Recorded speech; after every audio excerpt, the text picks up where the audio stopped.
গাজীপুর সদর থানার সংগ্রামী নায়েব আমির এবং সাবেক চেয়ারম্যান রানিং মেম্বার জনাব মাওলানা শফিকুল ইসলাম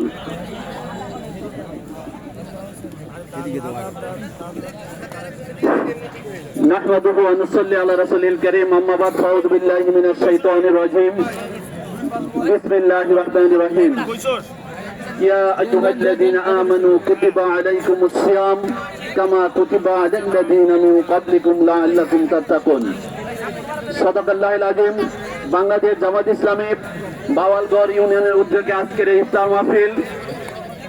ইফতার মাহফিলে উপস্থিত রয়েছেন অত্র ইউনিয়নের সম্মানিত আমির সিদ্দিক ভাই, উপস্থিত রয়েছেন আজকের বিশেষ অতিথিবৃন্দ এবং উপস্থিত আছেন আজকের এই ইফতার মাহফিলের প্রধান আলোচক, প্রধান অতিথি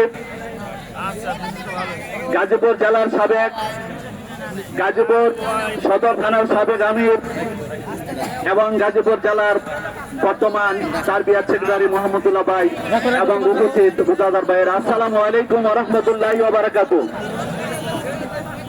আমরা নীরবে খাবার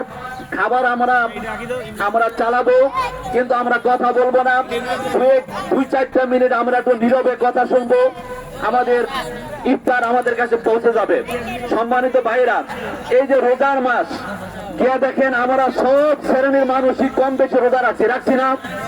ইমাম রাখছেন রোজা, মুয়াজ্জিন রাখছেন রোজা, মুসল্লিরা রোজা রাখছেন, মেম্বার রোজা, চেয়ারম্যান রোজা, এমপি রোজা, প্রধানমন্ত্রী পর্যন্ত রোজা রাখছেন, ইউনো রোজা রাখেন, পিআইও রোজা রাখেন, ওসি সাহেব রোজা রাখেন। এই যে এত মানুষ আমরা রোজা রাখছি, আল্লাহ বলছেন এই রোজার মাধ্যমে চাচ্ছেন রোজাদারদেরকে তাকওয়ার গুণে গুণান্বিত করবেন, রোজাদার ব্যক্তিরা হবেন মুত্তাকি। কিন্তু আজকে দেখেন আমরা যে সেক্টরে যাই, আমি যদি বলি আমাদের বাংলাদেশে কি ঘুষ চলে? কি ভাই ঘুষ চলে? এই রমজান মাসেও কি ঘুষ চলে?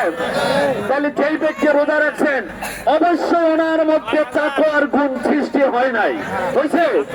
যদি তাকওয়ার গুণ হইতো ওই ব্যক্তি ঘুষ খাইতো না।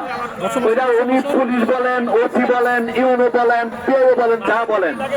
আজকে রোজার মাধ্যমে যদি এই গুণ আমাদের মধ্যে যদি সৃষ্টি না হয়, রাসূল বলেছেন ওয়ামান লাম ইয়াদা কাওলা যুরি ওয়া আমালা বিহি ফালাইসা লিল্লাহি হাজাতুন আন ইয়াদা তামাহু ওয়া শারাবাহু।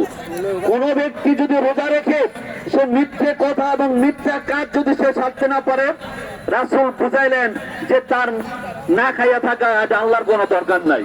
তাইলে দেখেন আমরা কষ্ট করে রোজা রাখছি, রোজার মাধ্যমে যদি আমাদের মিথ্যা কথা মিথ্যা কাজ যদি আমরা না ছাড়তে পারি, তাহলে তো রোজা আমার আসলে ফায়দা হলো না। কিয়ামতের ময়দানে যে রাইয়ান নামক যে দরজা দিয়ে রোজাদাররা ঢুকবেন, ওই দিন তো আমাদের রোজা না হওয়ার কারণে তো আমরা ওই দরজা দিয়ে ঢুকতে পারবো না। সম্মানিত মুআজ্জাজ হাজিরিন, এই যে কিছুদিন আগে নির্বাচন গেল না, নির্বাচনে তো অনেক লোকেরা প্রার্থী ছিলেন, কিন্তু যে পাস করেছেন উনি এমপি হয়েছেন, যে পাস করতে পারেন নাই ওনার টাকা, ওনার শ্রম, ওনার মেধা সব ব্যথা গেল না, কোনো কাজে লাগে নাই। কিন্তু আমাদের রোজার মাধ্যমে যদি তাকওয়ার গুণ সৃষ্টি না করতে পারি, আমাদের তো সব বিফলে চলে গেল। এত কষ্ট করে কি আমরা আমাদের রোজাকে বিফলে দেব না? এই রোজা আমরা সকলের দরকার। কৃষক বলেন, শ্রমিক বলেন, মুসল্লিরা বলেন, সবাইকে তাকওয়ার গুণে গুণান্বিত হতে হবে। এই কোরআন নাজিলের মাসে আমি বলবো আমরা সবাই যদি তাকওয়ার গুণে গুণান্বিত হতে পারি, যেই জন্য এই কোরআন পৃথিবীতে এসেছেন, সেই কোরআনকে জমিনে মেম্বার থেকে শুরু করে প্রধানমন্ত্রী পর্যন্ত সকল স্তরে যারা সরকারি কর্মকর্তা থাকবেন, সকলেই যদি তাকওয়ার গুণে গুণান্বিত হন, ওই যে এদের দ্বারাই কোরআনের সমাজ প্রতিষ্ঠা হওয়া সম্ভব। কি বলেন? আমরা কি কোরআনের সমাজ এই দেশে আমরা দেখতে চাই না? যদি দেখতে চান, বাংলাদেশ জামাত ইসলামী আজকে যে ইফতারের আয়োজন করেছে, এই জামাত ইসলামী চাচ্ছেন রাসূল সাল্লাল্লাহু আলাইহি সাল্লামের আদলে অর্থাৎ কোরআন এবং সুন্নাহর মাধ্যমে এই দেশে কোরআনের শাসন প্রতিষ্ঠার মাধ্যমে মানুষের ইহকালীন শান্তি এবং পরকালীন মুক্তির গ্যারান্টি দিতে চান। সেটা শুধুমাত্র সম্ভব কোরআনের মাধ্যমে এবং এই তাকওয়া পরহেজগার ব্যক্তির মাধ্যমে। আসুন আল্লাহ রাব্বুল আলামিন আমাদের সকলকে এই কোরআনের এই নাজিলের মাসে রমজানের রোজার মাধ্যমে আমরা যেন তাকওয়ার গুণে গুণান্বিত করে আমাদের জীবনকে আমরা দ্বন্দ্ব করতে পারি। আমিন। ওয়া মা তাওফিক ইল্লা বিল্লাহ। আসসালামু আলাইকুম ওয়া রাহমাতুল্লাহ। আলহামদুলিল্লাহ, ধন্যবাদ।